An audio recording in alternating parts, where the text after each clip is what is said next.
আবু হুরায়রা রাদিয়াল্লাহু তাআলা আনহু বলেন, রাসূল সাল্লাল্লাহু আলাইহি ওয়াসাল্লাম বলেছেন, মা মিন ইয়াউমিন আকসারা আন ইউতিকাল্লাহু ফিহা আবদান মিনান নারে মিন ইয়াউমি আরাফা।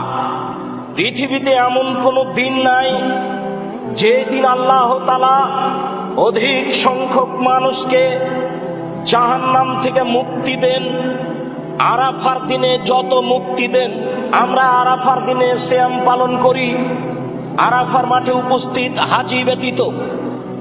রাসূল সাল্লাল্লাহু আলাইহি সাল্লাম বলেছেন, আরাফার দিন সিয়াম পালন করলে আগে 1 বছর, পরে 1 বছর, 2 বছরের পাপ ক্ষমা হবে। তিনি বলেন, আরাফার দিন যত মানুষ জাহান্নাম থেকে মুক্তি পায়, পৃথিবীতে বছরে আর কোনো দিন নেই যেই দিন মানুষ তত জাহান্নাম থেকে মুক্তি পায়।